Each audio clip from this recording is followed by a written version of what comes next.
Bonjour les héros! Alors voici ma petite présentation du Mont Saint-Michel et de ses accessibilités. C'est parti, générique!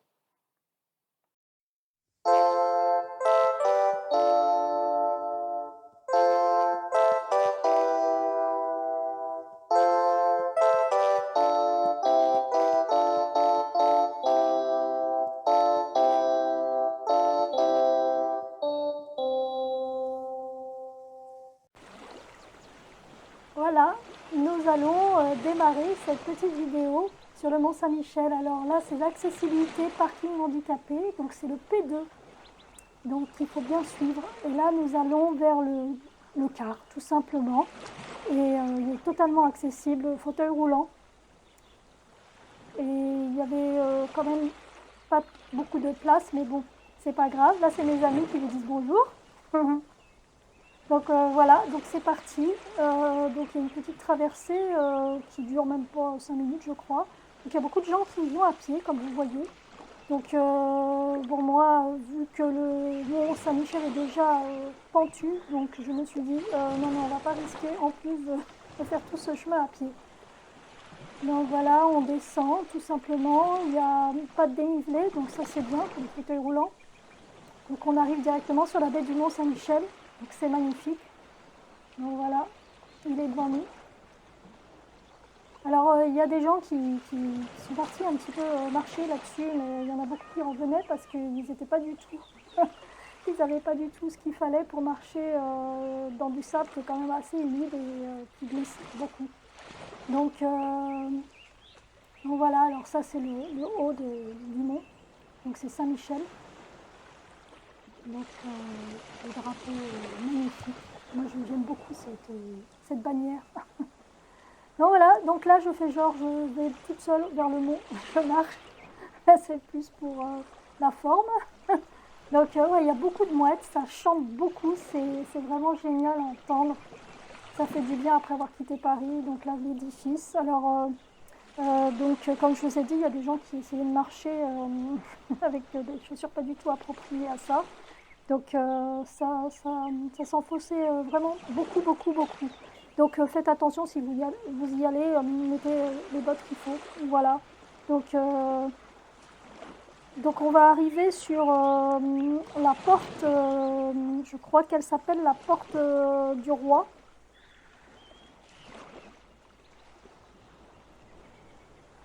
Ouais, donc on avance progressivement.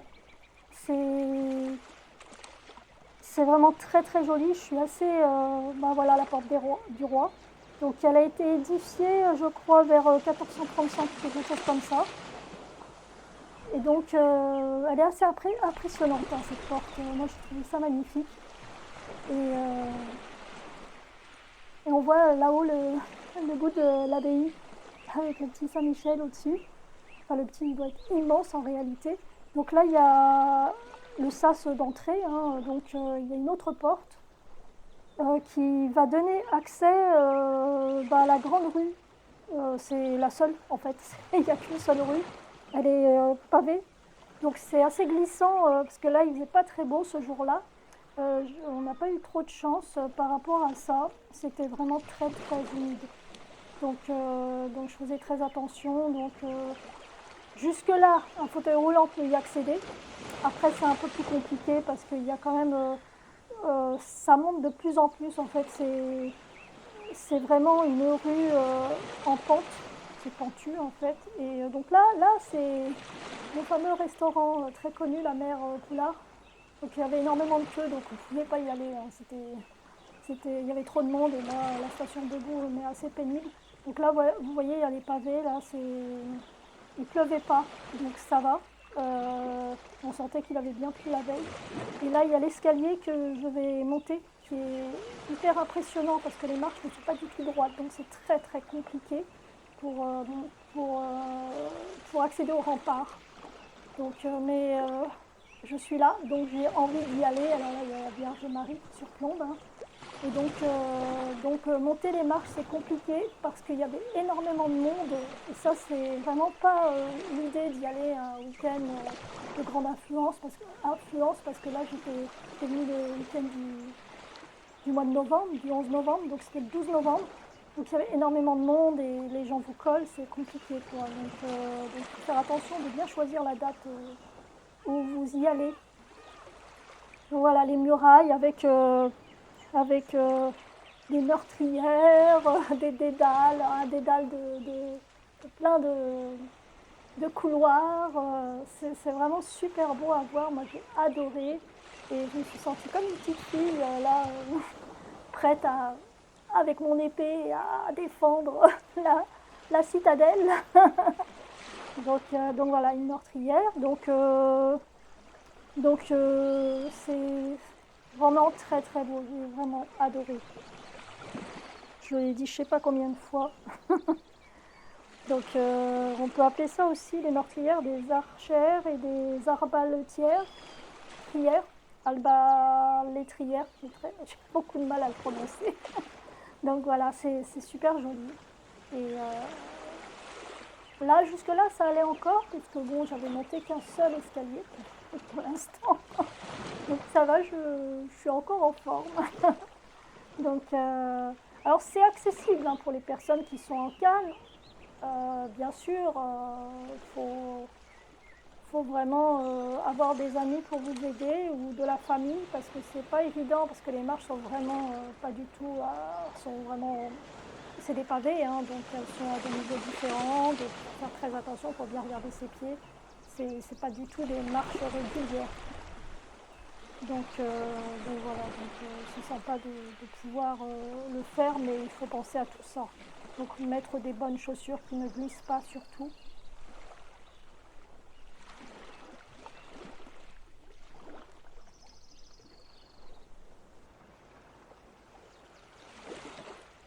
Je suis pratiquement arrivée, donc je suis très contente.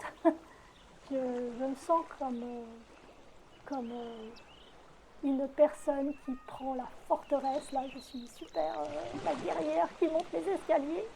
C'est trop bien. Donc voilà, on est sur la muraille face là où on a été déposé en quart. Donc il y a le drapeau, notre petit drapeau français. Donc c'est vraiment très très joli et je le conseille à tout le monde d'y aller. Donc voilà, Saint-Michel, j'ai essayé de prendre des photos aussi pour que vous puissiez voir l'image de plus près. Donc là, je redescends. Donc c'est un peu compliqué. Donc surtout la descente, il faut faire appel à des muscles, il faut se retenir, donc c'est beaucoup plus difficile des fois. Donc voilà la grande rue, l'unique rue, la grande rue. Elle s'appelle comme ça, hein, comme je vous l'ai dit tout à l'heure. Donc il y a après une importante série de marches. Enfin, pour l'instant, on est sur de la pente. Donc de plus en plus, la pente devient de plus en plus pentue. Donc très très, au niveau de degrés, c'est assez important. Alors ce qui est marrant, c'est que la série de marches qui va suivre en fait est appelée le grand degré extérieur. Alors moi ça me fait un peu rigoler parce que le grand degré, ouais effectivement, ils ont fait de l'humour en l'appelant comme ça. Alors il y a des petites ruelles comme ça, c'est trop mignon. Bon, moi j'y suis pas allée parce qu'il y a encore des escaliers. Mais franchement, les enfants, les adultes, vous pouvez vous éclater là, à passer à travers toutes ces petites ruelles. Si j'avais été en forme, franchement, j'aurais adoré. Bon, il faudrait que j'ai au moins 20 ans de moins. Donc voilà, donc là c'est la fameuse abbaye du Mont Saint-Michel. Donc il y avait énormément de monde qui faisait la queue pour monter. Donc moi je suis restée à ce niveau-là. Donc il y avait une expo de documents sur le Mont Saint-Michel, donc c'était intéressant à lire. Et puis après je suis revenue sur la muraille. Alors l'abbaye a été édifiée sur un îlot de roche et sa construction elle a débuté vers 709 après Jésus-Christ. Donc elle a même résisté aux Anglais durant le Moyen-Âge. Je crois qu'il y a eu 30 ans de siège ou je ne sais plus quoi. Enfin, vraiment très impressionnant. Très belle croix de Jésus-Christ. J'aime beaucoup. Donc à la fin du 19e, c'est à la Révolution française que c'est devenu une prison. C'est-à-dire que les moines, et plus de personnes religieuses à l'abbaye. Et donc à la fin du 19e, en pleine belle époque, la prison ferme sous l'impulsion d'artistes. Et oui, donc c'est devenu un endroit très prisé des artistes en tout genre, artistes peintres, écrivains. Donc là, il y a une meurtrière qui est super sympa. Enfin, moi, je trouve ça impressionnant. Euh, donc ça a été ouvert à la fin du 19e, après une restauration bien sûr de l'édifice parce que ça avait dû être malmené pendant le fait que ce soit des prisonniers qui étaient là, enfin ça ne devait pas être entretenu. Et la communauté religieuse est revenue à la fin des années 60. Et en 1979, l'UNESCO inscrit le Mont et sa baie à la liste du patrimoine mondial de l'humanité. Donc voilà, donc c'est assez récent. C'est magnifique, hein. Moi j'aimais bien ces serpentins sur la mer, je trouvais ça super sympa. J'avais envie d'aller là, mais bon, il faisait un peu froid hein, quand même, et puis j'avais pas ce qu'il fallait. Donc voilà une meurtrière. Hein. J'imagine même pas quand il devait balancer des gros cailloux par ces petits trous ou de l'huile bouillante, ça devait être l'horreur. Donc je rigole, mais c'est pas drôle. Hein. C'est vrai que s'ils avaient de ces idées hein, pour défendre une forteresse. Donc, et ouais. Ouais, c'était des sacrés remparts. Il y a des gens qui se baladent en bas, là. J'aurais bien été avec eux. Donc ça, c'est les murs d'enceinte. Hein, les murs d'enceinte fortifiés. Hein. Donc, j'espère que ça vous plaît, en tout cas. je suis... revoir toutes ces images, moi, ça m'a fait chaud au cœur parce que, effectivement, j'étais tellement fatiguée à ce moment-là que je finissais par moins apprécier les choses. Donc, il y a Jeanne d'Arc. Et donc, tout de suite après, là, il y a des personnages qui sont carrément au balcon. Alors, c'est super sympa, mais en fait, ça, on ne le remarque pas si on vient, parce que les gens marchent et ne regardent pas trop. Ils sont pressés de monter jusqu'à l'abbaye. Mais il y a tellement de choses à observer qui sont vraiment extraordinaires. Il y a des petits détails et j'ai trouvé ça fascinant. Et je pense que si je n'avais pas ce problème, cet handicap, je pense que je ne me serais pas arrêtée pour observer. Et donc là, comme je suis forcée de me reposer, c'est vrai que je remarque beaucoup de choses. Alors là, c'est l'église paroissiale dédiée à Saint-Pierre. Elle date du XVe siècle, je crois. Et donc là, c'est notre Jeanne d'Arc. Hein. Moi, je suis fan de l'histoire de Jeanne d'Arc. Hein. On connaît sa malheureuse histoire à la fin. Hein. Elle a eu une brillante carrière, mais très courte. En tout cas, c'est elle qui a sauvé la France contre les Bourguignons et les Armagnacs et les Anglais en les butant hors de France. Voilà, donc ça c'est l'église avec la fameuse statue Saint-Michel qui est magnifique, vraiment très très belle. Je suis super fan.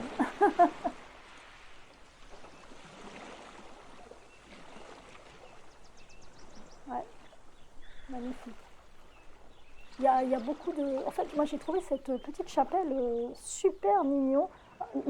Alors, ils disent que c'est une église paroissiale. Alors moi, pour moi, c'est une petite chapelle parce que je l'ai trouvée mais absolument magnifique et il y a des richesses. Et cette chapelle, il n'y a pas beaucoup de gens qui s'y arrêtaient parce qu'effectivement, quand on monte cette rue hein, principale, et ben, en fait, on lui tourne le dos. Donc en fait, on ne la voit pas. Moi, je l'ai vue quand je suis redescendue. Bon, on n'est pas monté très haut, donc et je l'ai vue à ce moment-là. Donc c'est vrai qu'elle vaut vraiment le coup. Il n'y avait pas grand monde dedans, mais vraiment une très très belle église. C'est vraiment très très beau. Donc là, on est reparti sur les remparts pour chercher un restaurant. Alors là, il y a un restaurant qui est fermé a priori, très chic a priori. Donc on a réussi à trouver un resto où il y avait un peu moins de queue, parce que tous les restos étaient complètement surbookés, hein, donc c'était pas possible de demander à passer en priorité, donc c'est toujours très compliqué. Donc voilà, on a fait la queue sur un qui n'avait pas trop de personnes. Et donc c'était un resto avec une superbe vue sur la baie du Mont-Saint-Michel, mais en réalité c'était pas terrible. Au niveau du repas, puis après on a vu les alluvions, c'était une catastrophe. Donc la crêpe était vraiment pas bonne. Donc tout à l'heure, quand on était sur les murailles, il y avait le petit îlot qu'on voyait au loin. Il s'appelle l'îlot de Tombelaine. Alors je ne sais pas si c'est par rapport au fait que le mont Saint-Michel avant qui s'appelle comme ça, c'était le mont Tombe. Donc je ne sais pas. Donc à creuser si vous y allez. Ou pas, si vous avez envie de vous documenter. Alors voilà, il y a encore pas mal d'escaliers. Alors là, on redescend complètement. Et c'est la dernière fois que j'ai descendu des marches avant de repartir. Et c'est vrai que là, j'en étais à un point inimaginable. On est en fin de journée, il est vers 16h30 à peu près. Donc la nuit va pas tarder à tomber puisqu'on est quand même le 12 novembre. Donc voilà, mais je suis très heureuse d'avoir fait ce voyage parce que vraiment, c'est un endroit à voir. Donc voilà, la nuit commence à tomber à 16h30. Donc les lumières sont allumées, mais bon, c'était impossible pour moi de rester avec mes amis parce que j'étais vraiment trop fatiguée pour continuer la visite. Donc voilà, à refaire, ça c'est sûr, et puis à refaire à un moment où le climat est plus favorable, je pense. Et puis ce jour-là, il y avait énormément de monde. C'est vrai que partir un week-end du mois de novembre, qui est en général surbooké là-bas, c'est peut-être pas la bonne idée. Tiens, ça c'est l'escalier que j'avais vu au début, que j'avais monté au début. Donc voilà, en tout cas, allez-y si vous sentez la forme de faire ça. En tout cas, même si vous ne montez pas jusqu'à l'abbaye, c'est déjà vraiment bien d'aller jusqu'au milieu et de pouvoir voir cette petite église et puis une partie des remparts. Alors voilà, on repart en car. Donc ce qui nous donne l'occasion d'avoir aussi cette vue sur le mont Saint-Michel quand on repart. Donc par contre, bien choisir son moment, sa période pour partir. Par exemple, si vous avez des problèmes musculaires, préférez une période sèche, plus ensoleillée. Et surtout d'avoir de super amis, une super famille pour vous aider. Pour les fauteuils roulants, c'est un peu plus compliqué. Enfin, pour les personnes en fauteuil roulant, pour les personnes en fauteuil roulant, c'est vraiment compliqué parce qu'il y a, à part l'entrée avec la porte du roi qui est super à voir, la grande rue, le début de la grande rue est vraiment superbe. Après, on est limité. Alors, soit vous payez un porteur, je sais pas, vous faites ce que vous voulez. Mais en tout cas, moi, même debout, j'ai pas pu monter plus haut. Donc voilà. J'espère que cette petite visite de l'accessibilité du Mont Saint-Michel vous a plu. Bon, effectivement, c'est pas possible de faire autrement. C'est un monument classé, donc de toute façon, il ne sera jamais accessible. Donc voilà. Mais bon, il y a tellement d'autres choses à voir et à faire dans le monde que tant pis, hein, c'est comme ça. Donc vous pouvez faire des tas d'autres choses comme Granville. Granville est accessible quand même, donc vous pouvez monter en voiture. Donc il y a des super murailles aussi à voir et une belle vue. Allez, bonne soirée. Pourquoi je dis bonne soirée? Au revoir. Hein. Je ne sais pas si vous ouvrez la vidéo le soir ou la journée, mais en tout cas, merci les héros. À bientôt.